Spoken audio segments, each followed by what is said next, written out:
Ну что, народ, всем привет, с вами Виталий, добро пожаловать на мой канал. Сегодня вторник, начинаем сегодня работу впервые с утра пораньше, около 10:30 я начну работать сегодня. До этого я начинал в основном только ближе к вечеру. Посмотрим, сколько сегодня мне удастся заработать. Денек начинается с заправки автомобиля. Сегодня вижу, что топливо подорожало и стоит 87 3,99. До этого он стоил 3,79. Полный бак у меня вот до этого было где-то $65-68. Это под завязку. Полный бак.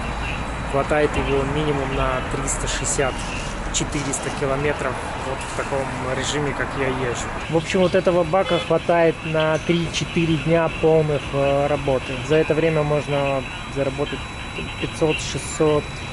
Ну что, 10 утра, я уже запарковался, включил два приложения DoorDash, Uber, а также третье приложение Stride, которое считает мои мили и время, и также рисует полностью мою карту передвижений за весь день. Это для того, чтобы было подтверждение потом при списании налогов этих километров, этих там миль или топлива потраченного на данную работу. Запарковался возле нескольких таких бургерных пиццерий и другой тут азиатской еды популярной, откуда могут прилететь заказы. Подсниму вам пока день, пока светло, потому что до этого я работаю в основном только в темное время суток, там ничего не видно. Реально аж приятно поездить днем.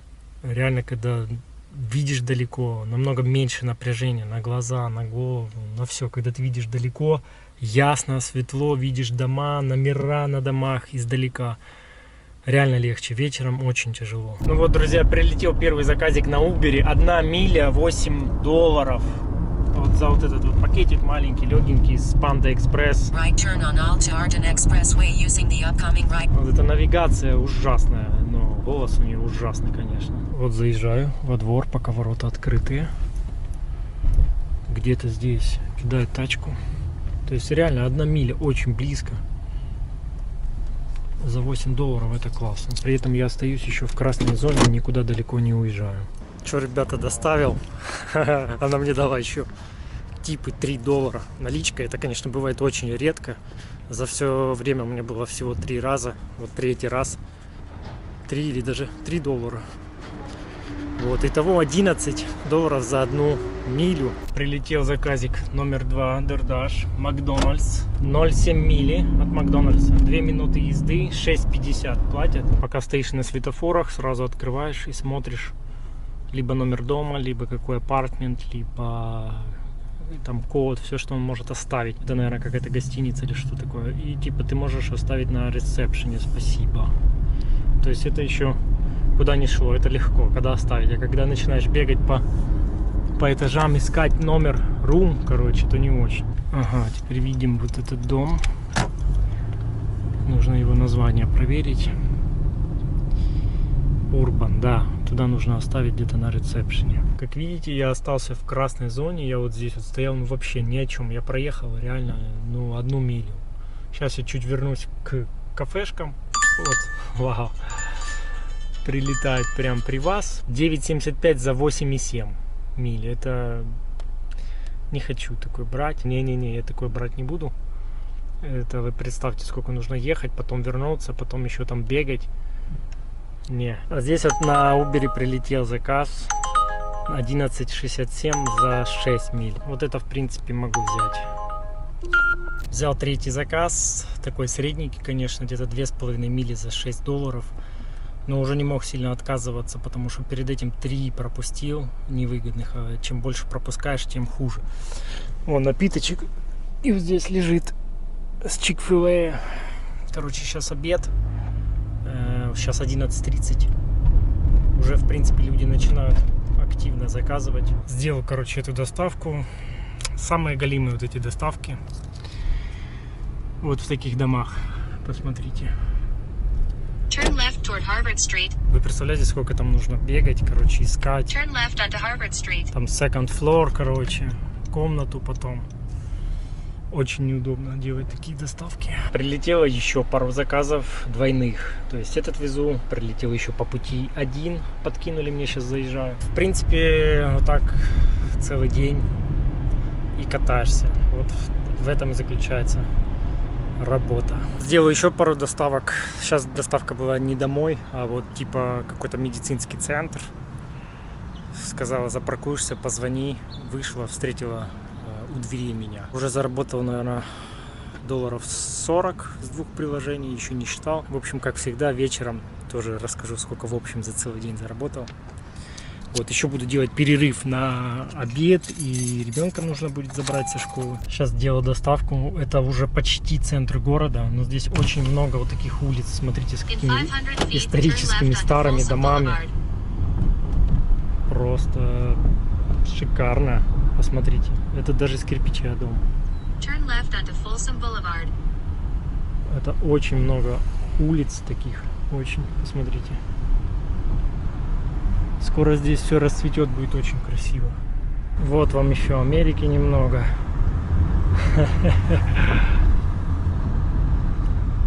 Вот так вот. Еду в Starbucks за очередным заказом.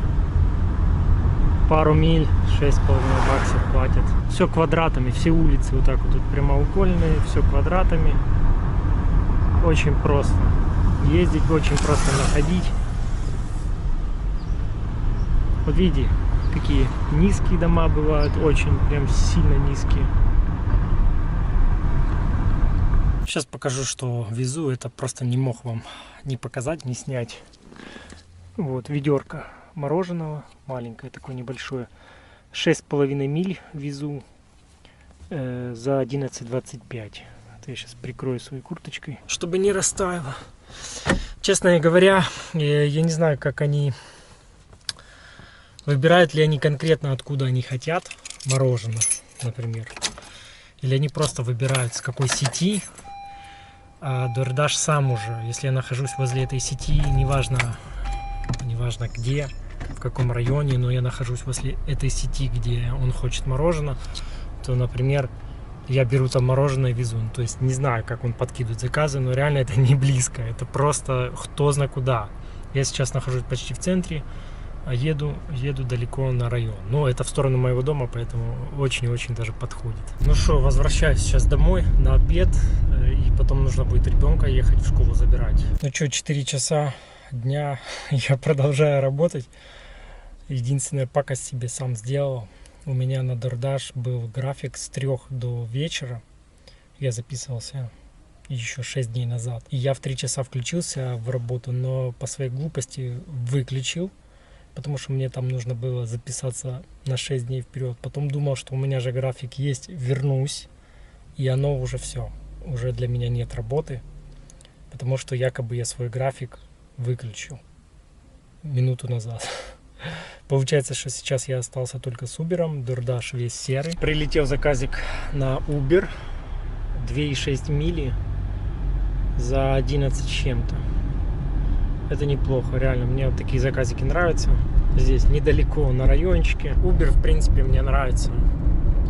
Получается, заказики подороже, но реже приходят, реже. Погодка, 20 числа января, реально уже пригревает. Солнышко, уже даже жарко становится. Днем это вообще в обед просто. Даже можно в футболке. Понятно, что вечером и ночью холодно, днем уже жара.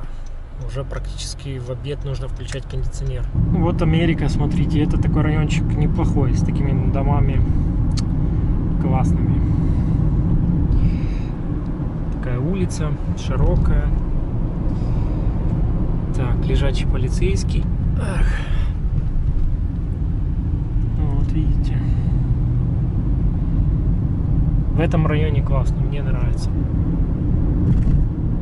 Ой, ребята, как быстро привыкаешь ко всему, как будто здесь всегда и жил. Все настолько уже привычно, обычно. Тут эти дома. Все. Вот дерево прикольное. Классно, когда уже начинаешь ориентироваться по городу. ездишь уже по одним и тем же улицам, уже намного легче, приятнее становится. Читаю ваши комментарии и умиляюсь. Вот. Много интересного пишете. Вот зацепил один комментарий, пишет, что типа Сакраменто это не нормальная Америка, езжай в нормальную Америку.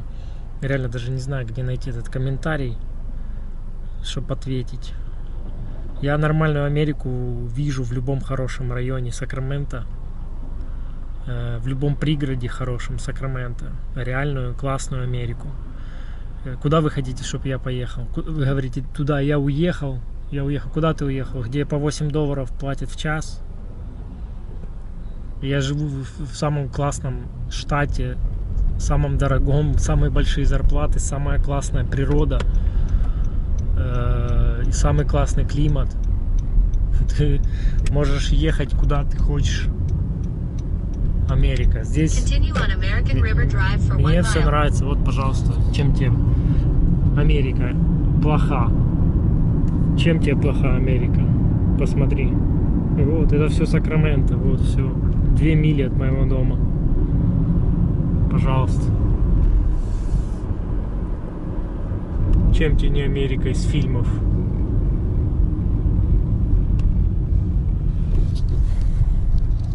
Что такого в других штатах, где по $8 платят, в республиканских, там, ну, в разных других? Что там отличается? Что там, нет апартментов таких галимых, как здесь я встречаю? Тут тоже вперемешку все, район от района, пригород от пригорода. Поэтому меня реально улыбают такие комментарии. Ну вот заедь, поверни в любой поворот. Вот тебе шикарная Америка. Все в районе, где я живу. Прилетел заказ на 8+. Плюс это значит, что скорее всего будут чаевые типы, больше будет. Такой заказ типа высокооплачиваемый. Но гарантированно 8. Смотрите, 0,8 мили. Заказ сделал за 5 минут. Ну, 1 миля, короче, за все. Это прикольные, приятные заказы, но давайте будем честными, это ж не всегда так. Бывает, тебя закидывает там за $12, хотят там 10 миль, чтобы ты куда-то ехал. Вот, но нужно стараться не брать такие заказы. Нужно выработать стратегию, чтобы как можно меньше выезжать и как можно больше зарабатывать. Но они тоже хитрые, все построено так на рейтингах, на процент отбора. Если ты постоянно отказываешься, тоже не очень хорошо. Сейчас прилетел заказ на Uber на $30, 5,5 миль, но куча точек, где забирать и сбрасывать. Я еще ничего не понял, даже не знаю, во что я сейчас ввязался. 2 заказа забрал, сейчас еще по пути, а дальше не знаю. В общем, приложение ведет пошагово. Короче, отвез я этот заказ за $30. Uber как-то так построено, что Uber свои деньги платит сразу, а типы потом доходят после часа. То есть типов может стать больше. Я не знаю, может ли их стать меньше того, на что ты согласился, но больше типов точно может стать. Единственное, вижу, что Uber прибрехивает с милями. Когда я принимал заказ, типа 5,5 миль total. А по факту реально больше. Но я понял, что на этой работе невозможно высчитывать доход на час. Как вот в Америке принято, сколько ты в час зарабатываешь. Это вообще невозможно. То есть ты задействован реально 10-12 часов. Задействован. Активных у тебя меньше, конечно, часов. Но невозможно считать на часы. Это как бы просто такое ощущение, что вот есть день рабочий от заката до рассвета, ты должен просто как можно больше за день заработать. Желательно 250, 300 и выше. Неважно, сколько это займет часов, времени, вообще не важно. То есть, если кого-то не устраивает именно такой расклад, то тогда идите просто где-то, ну, реально на часы. А если делить вот эти все часы, которые я сижу, тут 10 часов, 12 часов, то да, типа, получается там мало, по 18 там бывает, если я так делил. Но это же не активное время. Активное время, если разделить, то там реально выходит там до $40. То есть как вы считаете зарплату? Как? То есть в неактивное время я могу реально просто сидеть в машине, смотреть фильмы, ютубчик. Я могу делать, что хочу. Вот что вы делаете в нерабочее время. Там, я кушаю, сижу, свою еду, я смотрю видео. Как только прилетает заказ, у меня начинается активное время. Вот если делить всю заработанную сумму за день на активное время, то реально выходит там баксов 40. И как вы считаете, это нормально или нет? А если вы будете идти на 20-25 долларов где-то 8 часов по факту конкретно работать, то у меня активных часов получается меньше, чем 8 часов в день. Поэтому сами судите сами, я не берусь судить. Вам виднее. Вам виднее. Дордаш сумасшедшие, смотрите, хотят за 11 долларов 12,1 миля в 2 местах забрать и отвезти кто знает куда вообще, короче, за город, за край куда-то. И потом я должен возвращаться эти все 11 или 12 миль за 11 долларов. То...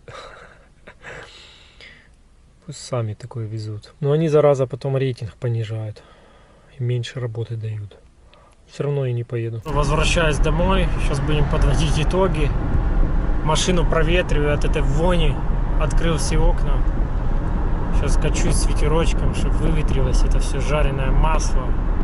Все эти бургеры, пиццы. Короче, штырь такой стоит в машине. Просто жесть. Сейчас приду домой. Типы, чаевые на Uber еще дойдут, чтобы уже полноценно сказать сумму, которую я сегодня заработал. Сейчас 9:46, я заканчиваю. Напоминаю, что часа 2 в обед я не работал. 96 миль за сегодня и почти полный бак. Видите? Кто помнит, утром я заправил до полного на 65, если не ошибаюсь.